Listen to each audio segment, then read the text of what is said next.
Ma sœur s'est moquée de moi parce que j'ai épousé un fermier. Au mariage de ma fille, elle s'est levée et a dit « Ne finis pas comme ta mère, à vivre dans la boue ». La salle a eu le souffle coupé. C'est à ce moment-là que le directeur du Ritz-Carlton s'est emparé du micro. Ses prochains mots allaient la clouer sur place. Je m'appelle Rachel Thompson. J'ai 42 ans et voici l'histoire de la façon dont ma sœur a appris la leçon la plus précieuse de sa vie. Pendant 15 ans, ma sœur n'a cessé de rappeler à tout le monde que j'avais gâché mon MBA pour devenir une femme de fermier. Mais au mariage de ma fille, devant 200 invités, une vérité a éclaté qui l'a réduite au silence pour toujours. Avant de continuer, veuillez prendre un moment pour aimer et vous abonner, mais seulement si vous appréciez sincèrement cette histoire. Et dites-moi d'où vous regardez et quelle heure il est chez vous. Tout a commencé 3 mois avant le mariage de ma fille Emma. David et moi étions dans notre cuisine, passant en revue la liste des invités une dernière fois, quand mon téléphone a vibré. Le nom de Victoria s'est affiché à l'écran. J'ai hâte d'être au mariage, disait son texto. J'ai prévu une surprise spéciale pour Emma. J'ai eu l'estomac noué. Les surprises de Victoria n'étaient jamais de simples surprises. Le matin du mariage d'Emma est arrivé avec un soleil parfait de l'Oregon filtrant à travers les chênes du vignoble. Notre lieu de réception, le vignoble de Willow Creek, était magnifique avec ses collines ondulantes et ses rangées de vignes bien alignées s'étendant vers le mont Hood au loin. Des chaises blanches disposées en rangées parfaites, des bouquets de lavande marquant chaque allée. Tout était exactement comme Emma l'avait rêvé. David m'a serré la main alors que nous faisions notre dernière inspection. « Arrête de t'inquiéter pour Victoria », a-t-il dit, lisant dans mes pensées comme toujours. C'est le jour d'Emma.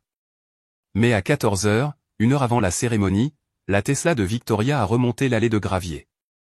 Elle est sortie dans une robe de créateur qui coûtait probablement plus que notre mensualité de crédit immobilier. Son mari Robert la suivait, l'air mal à l'aise dans son costume sur mesure. Rachel. Victoria m'a fait la bise, son parfum entêtant. Oh, mon Dieu, comme c'est rustique. Je suppose que c'est charmant à sa manière.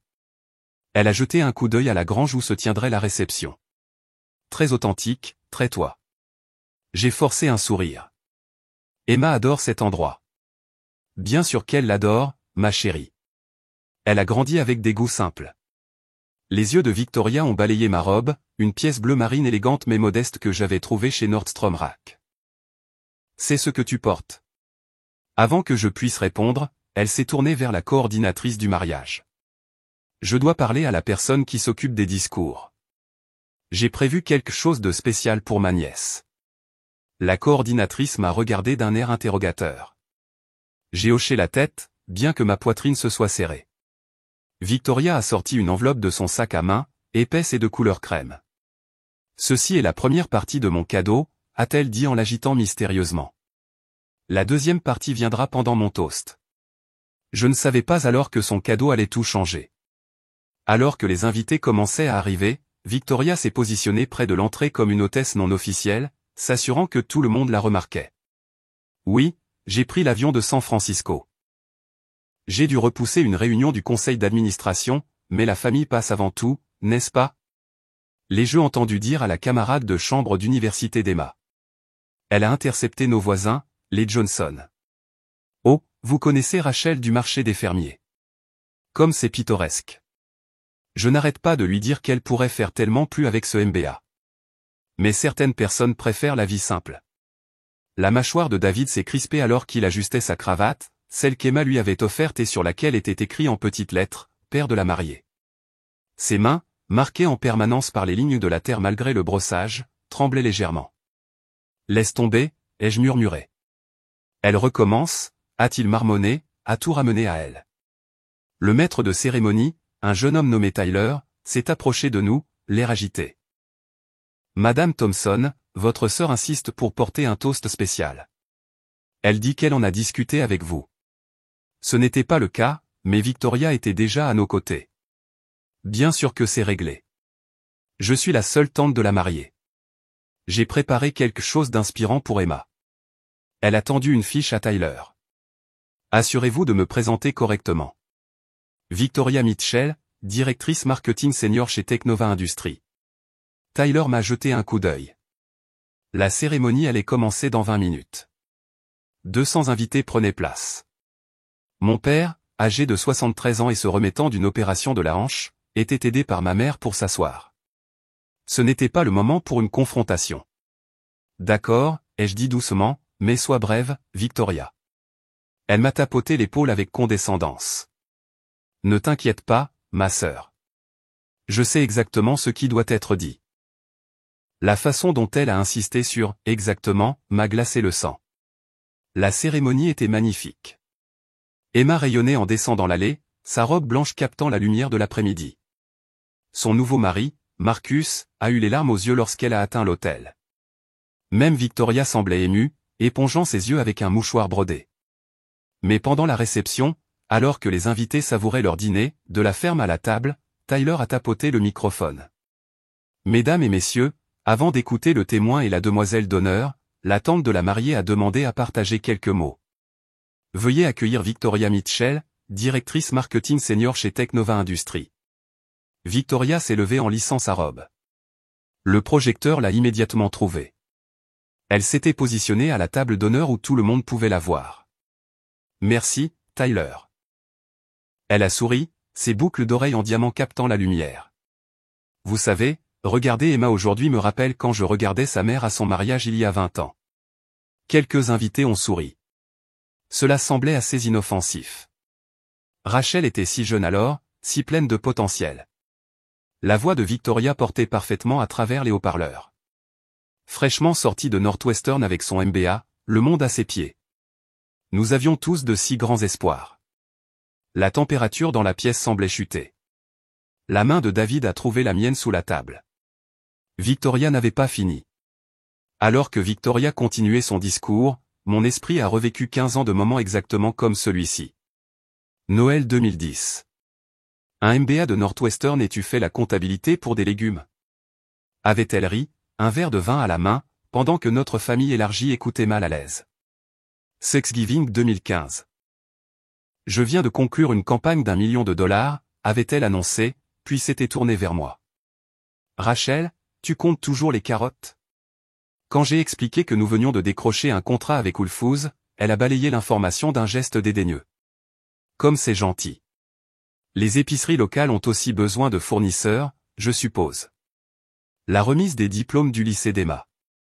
Peut-être qu'Emma devrait passer un été avec moi à San Francisco, avait suggéré Victoria à voix haute.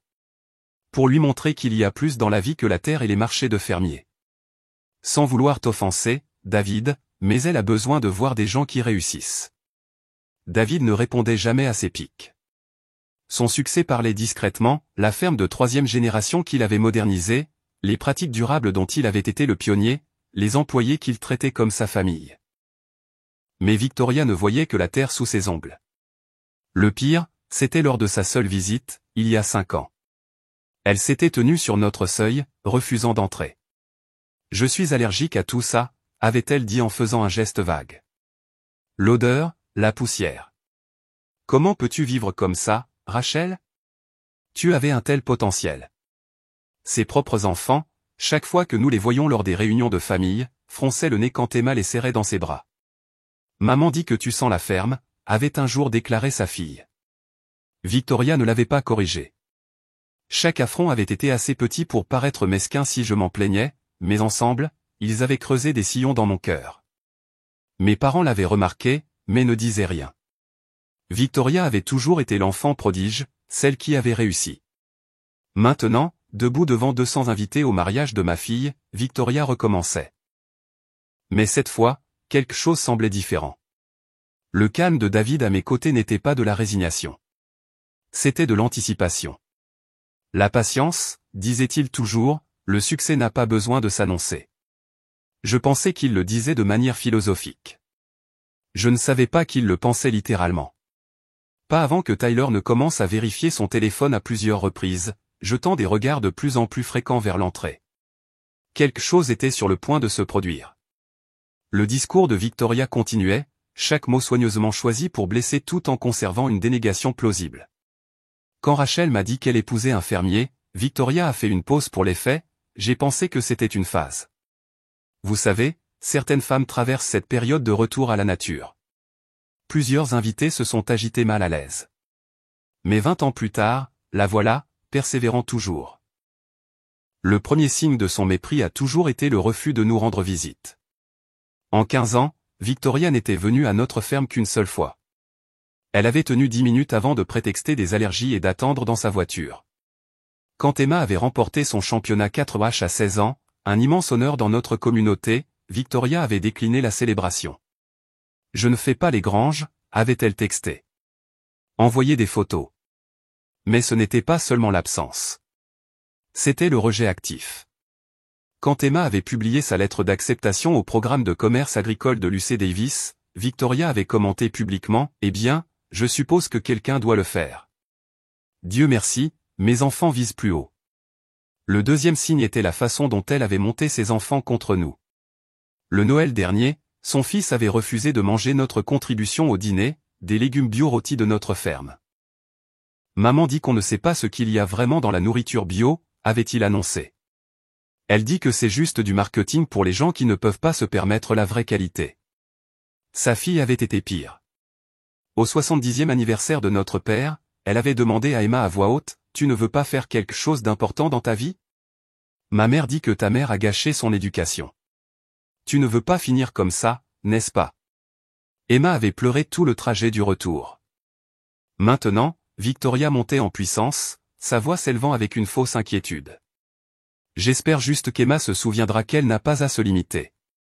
Que ce n'est pas parce que sa mère a choisi de. Elle a fait une pause, cherchant ses mots. Point de prendre du recul par rapport à l'ambition, qu'elle doit le faire aussi.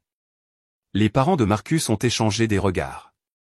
Sa mère, une juge fédérale, a haussé un sourcil. Son père, un chirurgien pédiatrique, a posé son verre de vin assez fermement. David est resté parfaitement immobile, mais je l'ai remarqué vérifier son téléphone. Un petit sourire s'est dessiné sur ses lèvres. C'est presque l'heure, a-t-il murmuré. L'heure de quoi? Si je restais silencieuse maintenant, les dégâts se propageraient bien au-delà de ce moment. Les épaules d'Emma commençaient déjà à se voûter. Cette même posture défensive qu'elle avait développée au lycée lorsque les commentaires de Victoria avaient filtré à travers la famille. Elle avait commencé à mentir sur ce que faisaient ses parents, disant à ses amis que son père travaillait dans la gestion agricole au lieu de dire fièrement qu'il était fermier. Marcus n'arrêtait pas de la regarder avec inquiétude. Il s'était disputé à ce sujet auparavant. La honte d'Emma pour notre vie, son besoin constant de prouver qu'elle était plus qu'une simple fille de la campagne. Il lui avait fallu 2 ans de thérapie pour surmonter cela, pour se tenir droite quand elle parlait de rejoindre l'entreprise familiale après son diplôme. Maintenant, Victoria était en train de défaire tout cela devant toutes les personnes qui comptaient pour Emma. La famille de David était assise à la table 3. Son frère et sa sœur qui étaient restés dans l'agriculture, qui avaient bâti leurs propres exploitations prospères. Ils avaient l'air mal à l'aise, embarrassés pour nous. Sa mère, 80 ans et toujours aussi vive d'esprit, serrait sa canne plus fort à chaque mot que Victoria prononçait. Mais c'était pour mes parents que je m'inquiétais le plus. Mon père, qui avait travaillé dans la construction toute sa vie pour nous payer, à Victoria et à moi, nos études universitaires, fixait son assiette. Ma mère avait les larmes aux yeux. Ils avaient toujours trouvé des excuses à Victoria. Elle est juste ambitieuse, disait-il. Ou, le succès change les gens. Si je laissais cela continuer, Emma passerait sa lune de miel à s'excuser pour nous. Elle prendrait ses distances avec la ferme, avec la vie qu'elle aimait réellement. La famille de Marcus se demanderait toujours quel genre de personne nous étions vraiment. Et David, patient, gentil, David, méritait mieux que d'être rejeté comme un simple fermier au mariage de sa fille unique. Victoria parlait toujours. J'ai préparé quelque chose de spécial pour aider Emma à commencer sa nouvelle vie correctement. C'est alors que Tyler a pratiquement couru vers le microphone. Ma bataille intérieure faisait rage alors que Victoria attrapait l'enveloppe crème qu'elle agitait. Chaque instinct me criait de me lever, d'arrêter cette humiliation publique. Mais cela ne ferait-il pas de moi la sœur folle qui a ruiné le mariage? Celle qui ne savait pas prendre une blague? Victoria avait perfectionné l'art de la dénégation plausible. Chaque insulte enrobée d'inquiétude. Chaque pique déguisée en conseil. Avant qu'Emma n'ouvre mon cadeau, a poursuivi Victoria, je veux qu'elle sache que le succès ne consiste pas à se contenter. Il s'agit de viser plus haut que ces circonstances. Ces circonstances. Comme si notre vie était quelque chose à surmonter. J'ai pensé au diplôme de MBA caché dans le tiroir de mon bureau à la maison, celui que je n'avais jamais accroché parce que Victoria m'avait fait honte de ce que j'en avais fait. Les offres d'emploi que j'avais refusées pour construire quelque chose de significatif avec David. Les conférences sur l'agriculture durable où je parlais de la planification financière pour les petites fermes, sans jamais en parler à la famille parce que Victoria s'en moquerait. Pendant 20 ans, j'avais choisi la dignité plutôt que la confrontation. Mais la dignité sans limite n'était qu'un comportement de paillasson habillé de beaux vêtements. La meilleure amie d'Emma enregistrait les discours. Cela vivrait éternellement sur les réseaux sociaux si je n'agissais pas. Mais comment pouvais-je l'arrêter sans devenir la méchante? David a serré ma main 3 fois. Notre ancien signal pour « Fais-moi confiance ». Tyler était maintenant au coude de Victoria, essayant d'attirer son attention. Mademoiselle Mitchell, je suis désolé, mais nous devons faire une pause un instant. Victoria l'a ignoré. C'est important. Emma, ma chérie, ta mère a choisi l'amour plutôt que le succès. C'est adorable, mais tu n'es pas obligé de faire le même sacrifice. Le mot « sacrifice » a résonné dans l'air comme une gifle. Puis Tyler a attrapé le microphone. Victoria a arraché le microphone à Tyler avec un rire qui n'atteignait pas ses yeux. Juste 1 minute de plus, jeune homme. Ce sont des affaires de famille.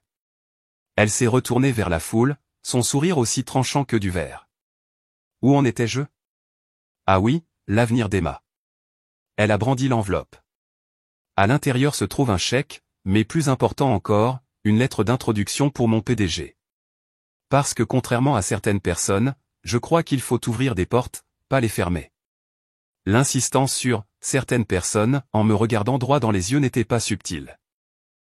Vous voyez, a poursuivi Victoria, sa voix mielleuse, tout le monde n'a pas besoin d'atteindre son apogée à 22 ans avec un MBA qu'il n'utilisera jamais correctement. Emma, ma chérie, tu es jeune. Tu n'es pas obligé de suivre les traces de ta mère. Tu n'es pas obligé de te contenter d'eux. Elle a fait un geste vague vers la grange, le vignoble, la table de notre famille. Point ça. La mère de Marcus a eu un hoquet audible. Plusieurs téléphones sont sortis. Les gens enregistraient. Je veux dire, c'est admirable, vraiment. Le ton de Victoria suggérait tout le contraire. Rachel a trouvé un homme simple avec des rêves simples et a décidé que c'était suffisant. Mais Emma, tu as été élevée pour vouloir plus, n'est-ce pas? Même si ton environnement ne l'a pas toujours encouragé. Le frère de David a commencé à se lever, mais sa femme l'a fait rasseoir. Quand je vois David, a poursuivi Victoria, maintenant en pleine performance, je vois un homme honnête et travailleur, le sel de la terre, comme on dit, le genre de personne qui nourrit l'Amérique. Un travail important. Vraiment, quelqu'un doit le faire. La condescendance suintait comme du miel d'un couteau. Mais Emma, ma chérie, tu as des options. De vraies options. Tu n'es pas obligé de te limiter au marché de fermiers et au stand de fruits. Tu pourrais vivre dans une vraie ville, travailler dans un vrai bureau, gagner de l'argent réel. Le visage d'Emma était passé du rouge au blanc. Marcus lui tenait fermement la main. Alors, voici mon cadeau. Victoria a commencé à ouvrir l'enveloppe. Tyler a pratiquement crié dans son propre microphone. Mesdames et messieurs, je suis vraiment désolé d'interrompre, mais nous avons une annonce spéciale. La salle a éclaté en chuchotements mal à l'aise. 200 invités ont soudainement trouvé leurs assiettes, leur téléphone ou le plafond fascinant, n'importe où sauf le désastre qui se déroulait à la table d'honneur. À la table des anciens de Northwestern, mes anciens camarades de classe ont échangé des regards entendus. Le docteur Patricia Chen, maintenant directrice financière d'une entreprise du Fortune 500, a secoué lentement la tête. Elle avait essayé de m'embaucher 3 fois au fil des ans, et je l'avais refusé à chaque fois. Je me demandais si elle comprenait enfin pourquoi j'avais été réticente à entrer dans ce monde. Est-elle ivre? Ai-je entendu quelqu'un chuchoter? C'est tellement inapproprié, a dit une autre voix. Pauvre Emma. Ma cousine Linda tapait déjà furieusement sur son téléphone, mettant probablement à jour le groupe de discussion familiale dont Victoria s'était retirée des années auparavant, prétextant être trop occupée pour les notifications constantes. Mais Victoria semblait inconsciente du changement d'ambiance. Ou peut-être qu'elle s'en nourrissait. Ne soyez pas si choqués, tout le monde. Parfois, la vérité doit être dite, même lors de célébrations. Surtout lors de célébrations. Comment Emma saura-t-elle sinon qu'elle peut échapper à ça? Ça suffit. Le père de David, William, s'est levé. À 75 ans, il commandait toujours une pièce. Jeune femme, vous manquez de respect à ma famille. Victoria a ri. Votre famille?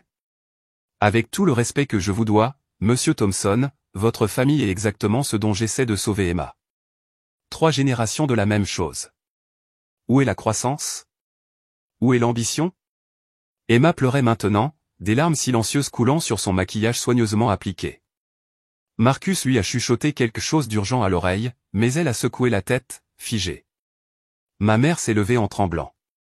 Victoria, s'il te plaît. Ce n'est ni le moment ni. Maman, tu as permis cette médiocrité pendant des années, a sèchement répliqué Victoria.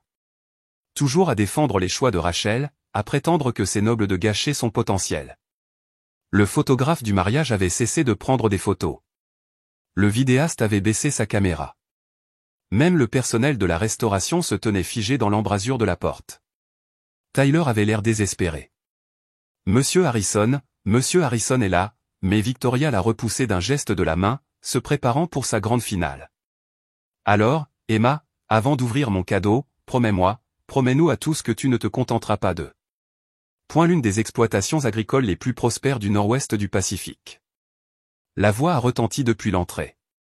Si vous avez déjà été dans une situation où quelqu'un que vous aimez vous a publiquement humilié, vous connaissez ce sentiment de vouloir disparaître sous terre. Mais parfois, l'univers a d'autres projets. Je veux savoir, avez-vous déjà eu un moment où la vérité a fait taire un tyran? Laissez un commentaire ci-dessous et partagez votre histoire. Et si cette histoire résonne en vous, veuillez cliquer sur le bouton j'aime et vous abonner. Cela aide vraiment d'autres personnes qui pourraient avoir besoin d'entendre ces histoires à les trouver. Maintenant, laissez-moi vous dire ce qui s'est passé ensuite, car c'est là que tout a basculé. 15 minutes avant le discours de Victoria, j'avais remarqué Tyler vérifiant frénétiquement son iPad, chuchotant avec le directeur de la restauration. Le groupe Ritz-Carlton est en retard, avais-je entendu. Le vol de Monsieur Harrison a été retardé. Je n'y avais pas beaucoup pensé.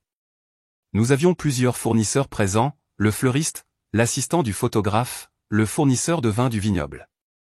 David gérait ses relations. Je m'occupais des comptes.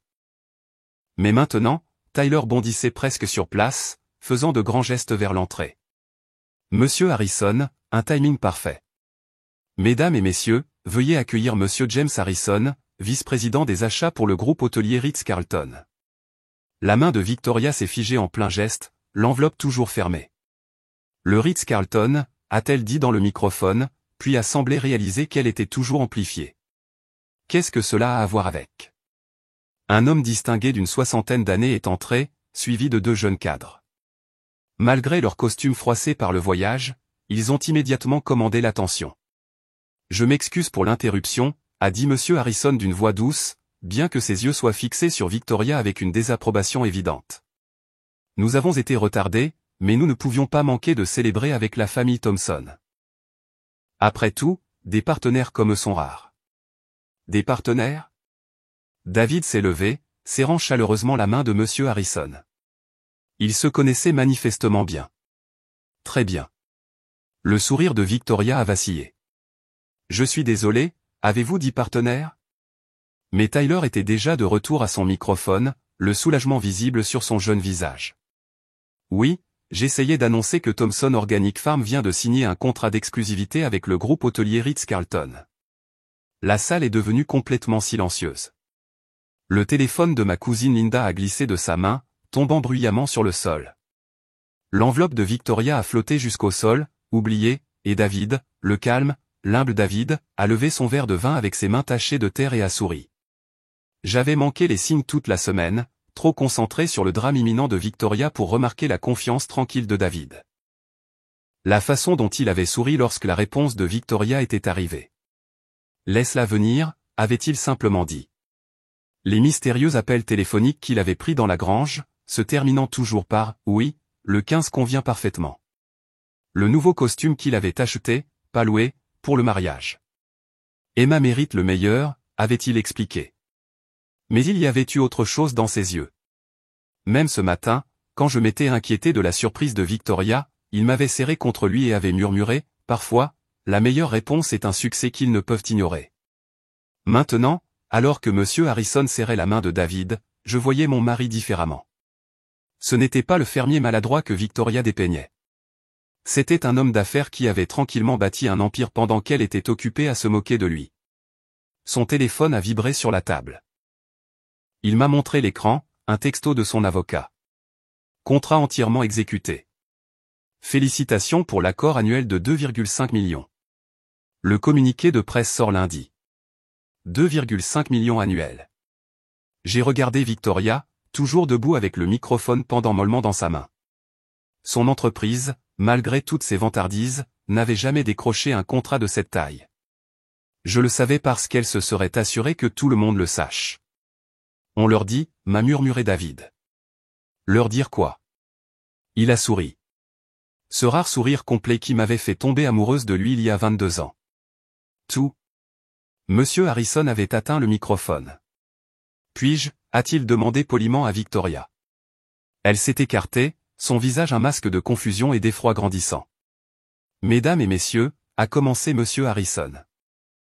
Je suis ici pour célébrer non seulement le mariage d'Emma, mais aussi un partenariat qui représente tout ce que nous apprécions au Ritz-Carlton.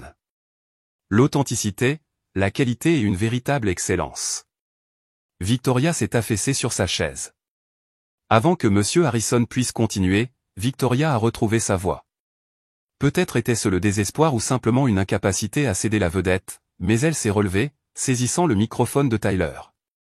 C'est charmant, vraiment, mais j'étais en train de donner à ma nièce des conseils de vie importants. Sa voix avait pris un ton tranchant. Emma n'a pas besoin d'entendre parler de légumes le jour de son mariage. Des légumes. Les sourcils de Monsieur Harrison se sont haussés. Madame, Thomson Organic Farm fournit en exclusivité des produits du patrimoine à 17 de nos établissements. Leurs tomates anciennes à elles seules sont présentées dans nos restaurants étoilés au Michelin. Le rire de Victoria était creux. Je suis sûr que c'est bien, mais Emma a un vrai potentiel. Elle n'a pas besoin de gâcher sa vie à jouer dans la terre comme son père. La voix de David a traversé la pièce. Il parlait rarement lors des rassemblements et jamais pour confronter. Tout le monde s'est tourné. Il s'est levé lentement, ses mains burinées à plat sur la table. La terre qui te dégoûte tant, Victoria, elle nous a rapporté des millions. La ferme que tu ne veux pas visiter. Elle emploie 43 personnes à l'année. La vie dont tu penses qu'Emma devrait s'échapper. Elle lui paie ses études universitaires sans dette et a financé tout ce mariage sans toucher à son fonds en fiducie. Fonds en fiducie? Le visage de Victoria est devenu blanc. Quel fonds en fiducie? Celui que j'ai créé quand elle avait 5 ans, a dit David calmement. Juste après que nous ayons décroché notre premier contrat majeur. Tu sais, à l'époque où tu n'étais encore qu'une stagiaire, racontant à tout le monde que je n'arriverais jamais à rien. La pièce était si silencieuse qu'on pouvait entendre la fontaine du vignoble à l'extérieur. Mais s'il te plaît, a poursuivi David, sa voix stable mais ferme, continue de dire à notre fille qu'elle devrait avoir honte de ses origines. Dis-lui d'être comme toi. Endetté jusqu'au cou, 3 hypothèques sur un pantouse, des voitures en leasing que tu ne peux pas te permettre, tout ça pour maintenir une image. Comment oses-tu? C'est ton mari qui me l'a dit, a simplement dit David. Robert m'a demandé des conseils financiers le mois dernier. Il semble que ton entreprise ne se porte pas aussi bien que ton Instagram le suggère. Les mains de Victoria tremblaient. L'enveloppe, son grand cadeau, gisait oublié sur le sol. Emma s'est levée, sa voix petite mais claire. Tante Victoria, s'il te plaît, arrête. Le silence qui a suivi était suffocant. 200 invités retenaient leur souffle, témoins du genre de drame familial habituellement réservé à la télé-réalité. Victoria se tenait figée, sa robe de créateur ressemblant soudain à une armure de costume qui s'était fissurée. Sa bouche s'ouvrait et se fermait, mais aucun mot ne sortait. Pour quelqu'un qui avait toujours une remarque cinglante prête, le silence était assourdissant. La mère de Marcus, la juge fédérale, a posé sa serviette avec une précision délibérée. Le petit geste ressemblait en quelque sorte à un coup de marteau de juge. Robert, le mari de Victoria, avait la tête dans les mains à leur table. Leurs 2 adolescents fixaient leur téléphone, espérant probablement disparaître. Mon père s'est levé avec difficulté, s'appuyant lourdement sur sa canne. Victoria, a-t-il dit doucement, mais sa déception a résonné dans toute la grange. Ta mère et moi t'avons mieux élevé que ça. Elle s'est tournée vers lui, désespérée. Papa, j'essayais juste D'essayer de quoi? D'humilier ta sœur? De faire honte à ta nièce? De détruire un mariage? Sa voix s'est brisée. Qu'est-ce qui t'est arrivé, ma chérie? C'est alors qu'Emma a bougé. Ma fille, habituellement discrète et soucieuse de plaire, a marché droit vers Victoria et lui a doucement pris le microphone des mains. Tante Victoria, a dit Emma, sa voix plus forte maintenant. Je n'ai pas honte de mes origines. Je rejoins l'entreprise familiale parce que je le veux, pas parce que je le dois. J'ai un fonds en fiducie qui pourrait payer n'importe quelle vie que je choisirais, mais je choisis celle-ci. Elle s'est tournée pour s'adresser à la salle. Je choisis de travailler avec mes mains. Je choisis de nourrir les gens. Je choisis de construire quelque chose de réel, pas seulement un profil LinkedIn. Quelques invités ont commencé à applaudir, mais Emma a levé la main. Attendez, a-t-elle dit. Il y a autre chose que tout le monde devrait savoir. Tyler bougeait déjà, courant presque maintenant avec son iPad. Mademoiselle Thompson, devrais-je? Emma a hoché la tête. Vas-y, Tyler. Il s'est éclairci la gorge, sa jeune voix portant une autorité surprenante. Mesdames et messieurs, avant de continuer, il y a une autre annonce concernant Thompson Organic Farm. La voix de Tyler a résonné clairement dans le système de sonorisation de la grange. Mesdames et messieurs, c'est un honneur pour moi d'annoncer que tout le menu biologique de ce mariage, chaque légume, chaque herbe, chaque fleur comestible, a été fourni par Thompson Organic Farm, le partenaire agricole exclusif des établissements du nord-ouest du Pacifique du groupe hôtelier Ritz-Carlton. Il a fait une pause, laissant l'information s'imprégner. Les tomates anciennes dans votre salade, elles sont servies dans des restaurants 3 étoiles Michelin. Les micro-pousses, expédiés par avion chaque semaine vers des propriétés à San Francisco, Seattle et Vancouver. Les carottes anciennes que vous venez de déguster. Elles ont une liste d'attente de 6 mois. Monsieur Harrison s'est avancé, sa présence imposante. Si je peux ajouter, a-t-il dit, prenant le microphone de Tyler avec une aisance professionnelle. Thompson Organic Farm n'est pas seulement un fournisseur. Ce sont des pionniers. Les méthodes d'agriculture durable de David Thompson sont étudiées par les universités agricoles à travers le pays. Son programme de restauration des sols a remporté 3 prix environnementaux et le modèle de planification financière innovant de sa femme Rachel pour les petites fermes. Il est maintenant enseigné à l'école de commerce de Northwestern. Northwestern, mon alma mater, celle que Victoria disait que j'avais gâchée. En fait, a poursuivi Monsieur Harrison en regardant directement Victoria. Nous venons de signer un contrat annuel de 2,5 millions de dollars avec Thompson Farm. C'est notre plus grand partenariat agricole de l'histoire de l'entreprise. Nous ne nous associons pas avec de simples fermiers, Madame Mitchell. Nous nous associons avec des visionnaires. La salle a éclaté. Les applaudissements ont commencé à la table de la famille de Marcus et se sont répandus comme une traînée de poudre. Quelqu'un a sifflé. Mon ancienne camarade de classe de MBA s'est levée en applaudissant. Le docteur Patricia Chen a levé son verre de vin vers moi et a articulé, maintenant, je comprends. La famille de David, ces simples fermiers que Victoria avait méprisés, souriait tranquillement.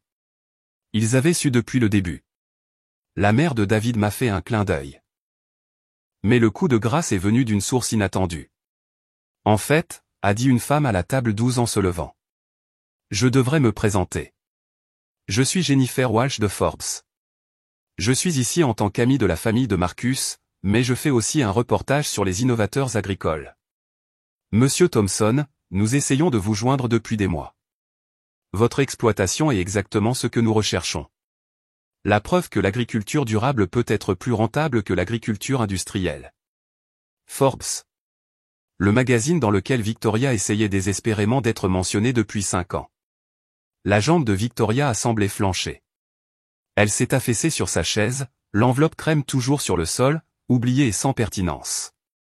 La valeur du contrat est un document public, a ajouté Monsieur Harrison avec bienveillance mais fermeté. Il n'y a donc pas besoin de spéculation ou d'embellissement.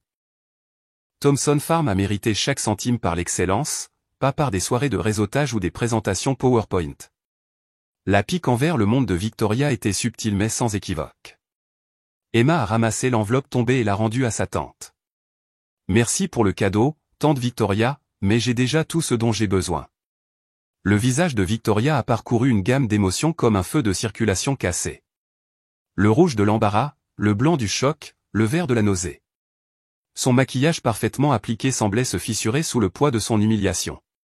Je ne. A-t-elle balbutié, mais les mots sont morts. Que pouvait-elle dire? Qu'elle ne savait pas que son beau-frère méprisé était millionnaire? Qu'elle s'était moquée de personnes qui gagnaient des millions de plus qu'elle? Robert s'est finalement levé, se déplaçant aux côtés de sa femme. Nous devrions y aller, a-t-il dit doucement. Non. La voix était celle de la mère de David, Margaret Thompson. À 80 ans, elle parlait rarement lors des rassemblements, mais quand elle le faisait, tout le monde écoutait. Victoria doit entendre cela. Elle s'est levée avec précaution, son fils se précipitant pour la soutenir. Jeune femme, je vous ai regardé dénigrer ma famille pendant 15 ans. Vous avez qualifié mon petit-fils d'arriéré pour avoir rejoint le 4H. Vous avez dit à ma petite-fille qu'elle n'importerait jamais si elle restait en Oregon. Vous avez agi comme si l'argent gagné dans une ville était en quelque sorte plus propre que l'argent gagné de la terre. La voix de Margaret est devenue plus forte. Mon mari a bâti cette ferme de ses propres mains pendant la dépression. Mon fils l'a modernisée sans perdre son âme. Et Rachel, la femme dont vous dites qu'elle a gâché son éducation, elle l'a transformée en un empire. Qu'avez-vous construit, Victoria, à part des dettes et des illusions? Les mots de la vieille femme ont frappé comme des flèches précisément ciblées. La mère de Marcus, la juge fédérale, s'est levée à son tour. Si je peux me permettre, a dit la juge Harrison, sa voix portant l'autorité d'innombrables salles d'audience. J'avais initialement des inquiétudes quant au mariage de mon fils dans une famille d'agriculteurs. Je pensais, comme vous, mademoiselle Mitchell, que l'agriculture était en quelque sorte inférieure. Mais j'ai appris quelque chose. L'authenticité ne peut être ni achetée ni feinte. Les Thompson l'ont. Vous, madame, ne l'avez pas, la journaliste de Forbes tapait rapidement sur son téléphone, le levant de temps en temps pour enregistrer. Cela serait partout d'ici lundi. Le docteur Patricia Chen, mon ancienne camarade de classe, s'est levée. Rachel, je dois m'excuser. J'ai essayé de te recruter 3 fois, pensant que je te sauvais d'une vie sans issue. Je vois maintenant que tu as construit quelque chose que je n'aurais jamais pu. Un héritage qui nourrit les gens, emploie des communautés et soutient la terre. Victoria, tu devrais être fière de ta sœur, pas la traiter avec condescendance. Même le personnel de la restauration a commencé à applaudir. Victoria a attrapé son sac à main avec des mains tremblantes, ses talons de créateur claquant de manière instable alors qu'elle se levait. Ses adolescents étaient déjà à la sortie, mortifiés. Mais alors qu'elle se tournait pour partir, la voix d'Emma l'a arrêtée. Tante Victoria, votre chèque. Emma a brandi l'enveloppe. Je ne peux pas accepter ça. Il est assorti de trop de conditions. De plus, a-t-elle souri doucement, je n'ai pas besoin de votre argent. Je n'en ai jamais eu besoin. L'humiliation finale. La charité rejetée de la nièce qu'elle avait essayé de sauver. Victoria s'est enfuie, son mari et ses enfants la suivant. Le bruit de sa Tesla démarrant en trombe sur le parking en gravier était audible même à l'intérieur de la grange. Ce moment, en regardant Victoria réaliser qu'elle avait été la sotte depuis le début, est quelque chose que je n'oublierai jamais. Mais l'histoire ne s'arrête pas là. Si quelqu'un vous a déjà sous-estimé pour découvrir plus tard votre vraie valeur, tapez « Karma » dans les commentaires ci-dessous. J'adorerais entendre votre histoire de succès tranquille. Et si vous trouvez de la valeur dans cette histoire, n'oubliez pas d'aimer et de la partager avec quelqu'un qui a besoin d'entendre que le succès ne ressemble pas toujours à un bureau d'angle ou à un costume de créateur. Maintenant, laissez-moi vous raconter ce qui s'est passé 2 semaines plus tard, car c'est à ce moment-là que le monde si soigneusement construit de Victoria s'est effondré. Après le départ dramatique de Victoria, la grange est tombée dans le silence. 200 invités attendaient de voir comment nous allions gérer ce désastre. C'était mon moment de jubilé, de déchaîner enfin 15 ans de répliques refoulées. Au lieu de cela, je me suis levé lentement, prenant le microphone que Tyler m'offrait. Je tiens à m'excuser auprès de vous tous, ai-je commencé, ma voix stable. Les drames familiaux n'ont pas leur place à un mariage. Emma et Marcus méritent mieux. Maman, non, a commencé Emma. Mais je lui ai souri. Mais puisque nous sommes dans l'honnêteté, ai-je poursuivi, laissez-moi partager quelque chose. Le succès ne se mesure pas à ce que vous gagnez ou à l'endroit où vous vivez. C'est de pouvoir dormir paisiblement en sachant que vous avez construit quelque chose de réel. Ce sont des employés qui deviennent une famille, des clients qui deviennent des amis, et un travail qui nourrit les gens, littéralement et figurativement. J'ai regardé la journaliste de Forbes. Madame Walsh, si vous voulez une histoire, la voici. L'agriculture américaine n'est pas en train de mourir. Elle évolue. Et elle est menée par des gens comme mon mari qui respectent la tradition tout en embrassant l'innovation. David s'est tenu à mes côtés, sa main trouvant la mienne. Nous ne sommes pas parfaits, ai-je dit. Nous avons fait des erreurs, pris des risques qui n'ont pas payé, eu des années maigres où nous avons tout remis en question, mais nous n'avons jamais eu à prétendre être quelque chose que nous ne sommes pas. Nous n'avons jamais eu à rabaisser les autres pour nous sentir grands. M. Harrison a hoché la tête en signe d'approbation depuis sa table. Quant à mon MBA, ai-je souri, je l'utilise tous les jours. J'ai transformé une ferme familiale de 3e génération en une entreprise d'agriculture durable de plusieurs millions de dollars. J'ai créé des modèles financiers qui aident les petites fermes à survivre face à l'agriculture industrielle. J'ai conseillé des fermes dans 3 États. Ce n'est pas du gâchis, c'est un but. Je me suis tourné vers Emma et Marcus. C'est votre jour, votre commencement.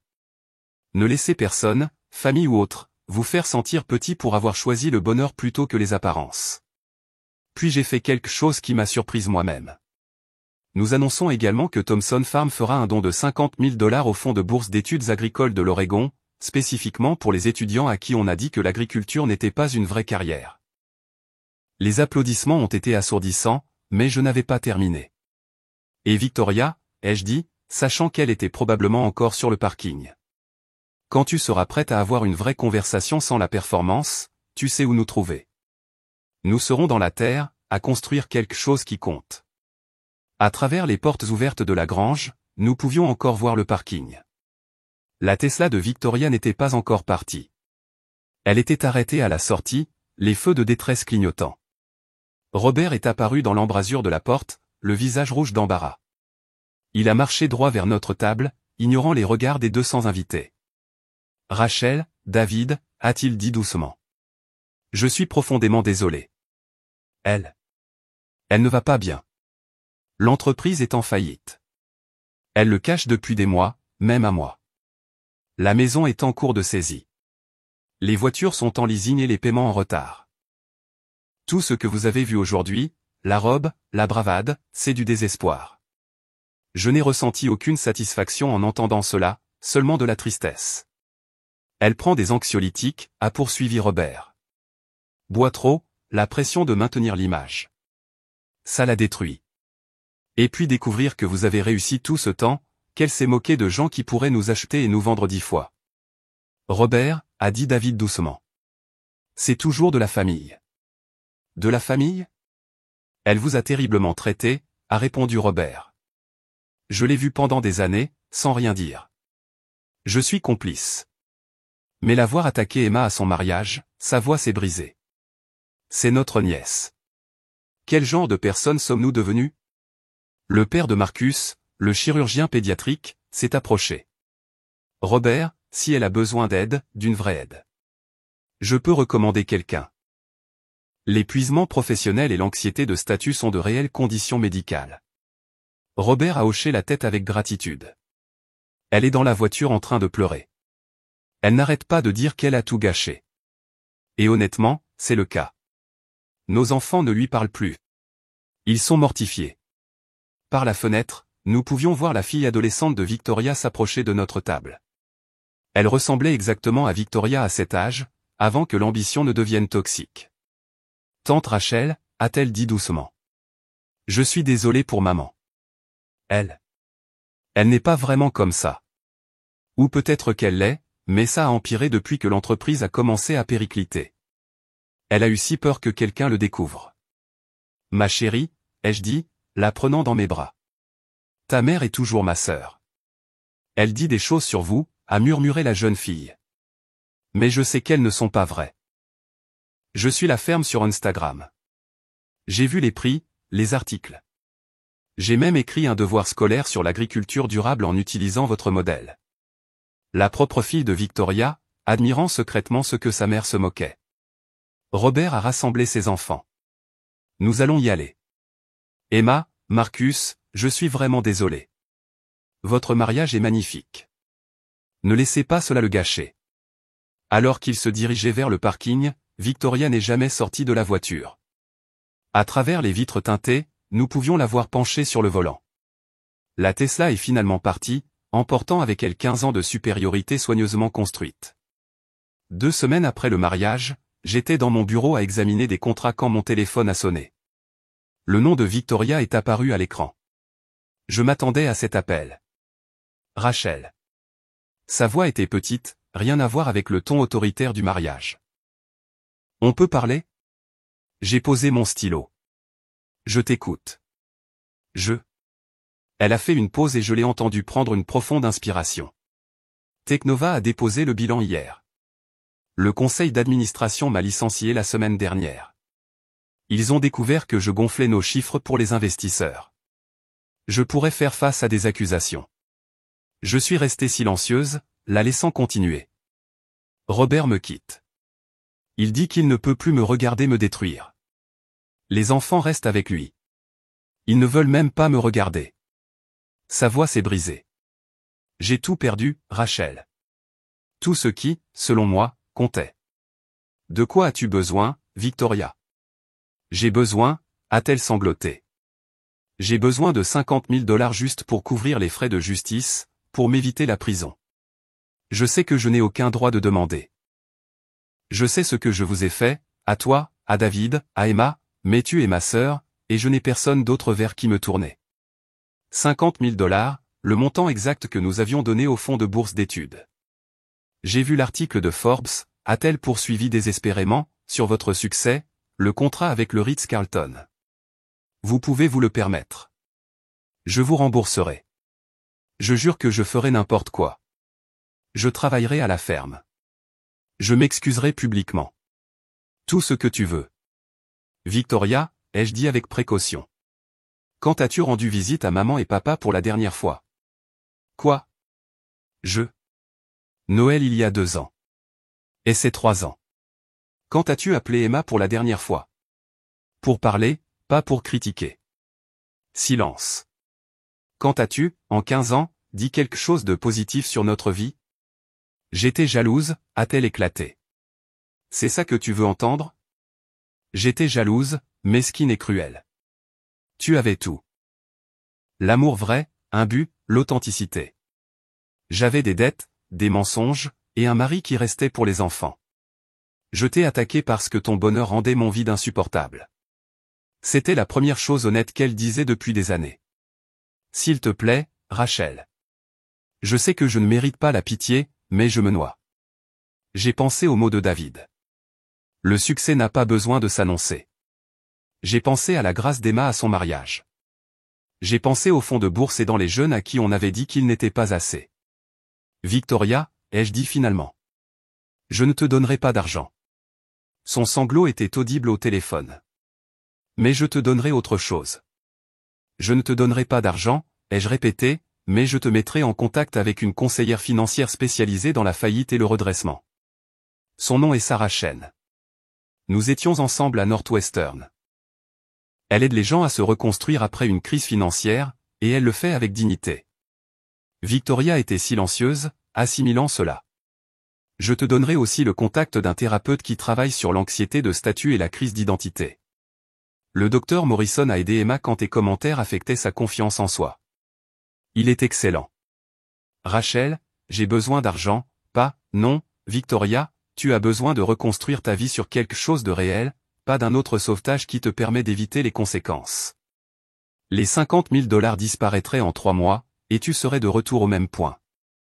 Tu me punis. Je brise un cycle, ai-je corrigé.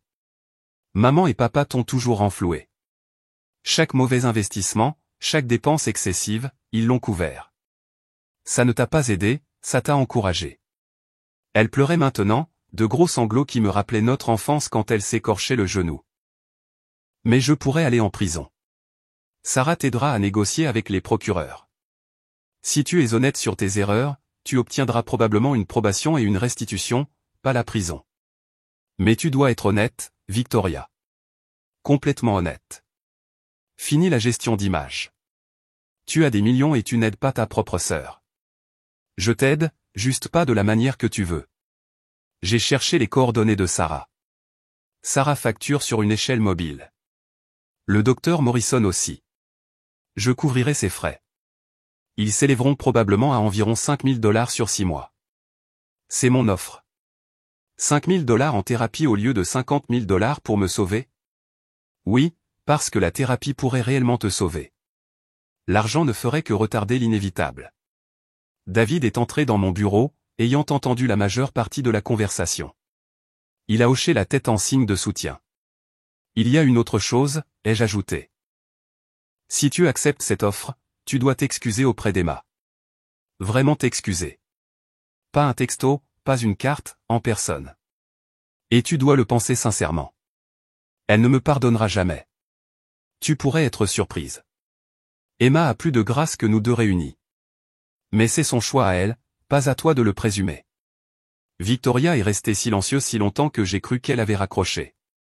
Finalement, elle a murmuré, envoie-moi les contacts. Victoria, quoi? Quand tu seras prête, vraiment prête, tu seras la bienvenue à la ferme. Pas en tant que visiteuse qui nous regarde de haut, mais en tant que famille prête à se salir les mains. Elle a raccroché sans répondre. Mais pour la première fois en 15 ans, j'avais l'espoir que nous pourrions un jour redevenir de vraies sœurs. 6 mois ont passé depuis cet appel. Victoria a accepté l'aide que je lui ai offerte, la vraie aide, pas celle qui entretient la dépendance. Sarah Chen m'a dit que Victoria était la cliente la plus difficile qu'elle ait jamais eue, mais aussi la plus déterminée une fois qu'elle a accepté la réalité. La thérapie avec le docteur Morrison a révélé ce que nous avions tous soupçonné.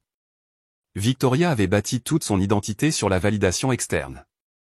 Quand cela s'est effondré, elle n'avait plus rien. Mais lentement, douloureusement, elle se reconstruit. Elle travaille maintenant, non pas comme directrice senior, mais comme consultante en marketing pour de petites entreprises. Son premier client, une boulangerie familiale à Portland. Elle m'a appelé en pleurant après son premier jour, disant qu'ils étaient si reconnaissants de son aide. Vraiment reconnaissants, pas seulement impressionnés. Emma l'a rencontré le mois dernier. Je n'ai pas insisté, je n'ai rien arrangé. Emma a choisi de la contacter après que Victoria ait envoyé une lettre d'excuse manuscrite sincère de 3 pages. Elles se sont vues pour un café, juste 1 heure, mais Emma a dit que c'était la première vraie conversation qu'elles aient jamais eue. Elle a posé des questions sur mon travail à la ferme, m'a dit Emma par la suite. Genre, elle a vraiment posé des questions, voulait comprendre notre rotation des cultures, nos pratiques de durabilité. Elle a même pris des notes. Les limites que j'ai posées n'étaient pas cruelles. Elles étaient nécessaires. L'amour ne signifie pas accepter un comportement toxique. La famille ne signifie pas permettre la destruction. Parfois, la chose la plus gentille que vous puissiez faire est de refuser de participer à l'autodestruction de quelqu'un. David et moi avons élargi le fonds de bourse d'études. Nous parrainons maintenant 5 étudiants par an, en particulier ceux issus de familles où leurs choix de carrière ne sont pas compris ou valorisés. Chacun me rappelle que le succès ne dépend pas de la hauteur de votre bâtiment, mais de la profondeur de vos racines. Victoria n'a pas encore visité la ferme. Elle n'est pas prête, et nous non plus. La confiance prend du temps à se reconstruire, et certaines blessures ont besoin d'espace pour guérir correctement. Mais elle envoie maintenant à Emma des articles sur l'agriculture avec des notes comme « J'ai pensé que cela pourrait t'intéresser » au lieu de « Tu devrais faire ça ». Robert ne l'a pas quitté malgré sa menace. Ils sont en thérapie, vendent le Penthouse, déménagent dans un appartement modeste. Leurs enfants se réchauffent lentement envers elle, surtout après qu'elle leur ait admis ses erreurs directement. La vidéo du mariage est devenue virale. Quelqu'un avait diffusé en direct toute la confrontation. Nous avons reçu des centaines de messages de personnes partageant des histoires similaires de membres de la famille qui confondaient la valeur nette avec la valeur personnelle. Cela a lancé des conversations sur le succès, l'authenticité et le courage de vivre sans glamour.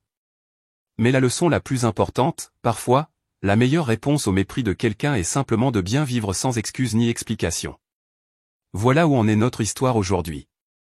Victoria apprend que le respect ne peut être acheté, seulement mérité. Elle m'envoie des textos parfois, non pas pour se vanter ou critiquer, mais pour partager de petites victoires, le succès d'un client, une avancée en thérapie, un moment sincère avec ses enfants. La semaine dernière, elle a envoyé une photo d'un marché de fermier. J'ai acheté des tomates bio, a-t-elle écrit. J'ai pensé à toi. Ce n'était pas grand-chose, mais c'était honnête. La ferme continue de prospérer. Nous nous étendons pour approvisionner les propriétés Ritz-Carlton à l'échelle nationale. Emma travaille sur un programme d'agriculture durable pour les jeunes agriculteurs. David a toujours de la terre sous les ongles, et je ne voudrais toujours pas qu'il en soit autrement. Le succès, j'ai appris, ne consiste pas à prouver que les autres ont tort. Il s'agit de se prouver à soi-même qu'on a raison. Il s'agit de construire quelque chose qui compte, même si les autres ne peuvent pas en voir la valeur. Il s'agit de choisir l'authenticité plutôt que l'apparence, à chaque fois. Et parfois, juste parfois, l'univers offre un moment de clarté parfaite où la vérité se lève devant tout le monde et refuse d'être ignorée. Ce moment au mariage d'Emma n'était pas une question de vengeance. C'était une question de révélation. Et en fin de compte, cela a peut-être sauvé la vie de ma sœur. Merci d'être resté avec moi tout au long de cette histoire. Si vous avez déjà eu à fixer des limites avec des membres de votre famille toxique, j'aimerais savoir comment vous l'avez fait. Ai-je été trop dur avec Victoria? Pas assez dur? Laissez un commentaire ci-dessous et faites-le moi savoir. Si cette histoire a résonné en vous, veuillez aimer et vous abonner. Partagez-la avec quelqu'un qui a besoin d'entendre que sa valeur n'est pas déterminée par la définition étroite du succès de quelqu'un d'autre. Quelle est votre définition du vrai succès?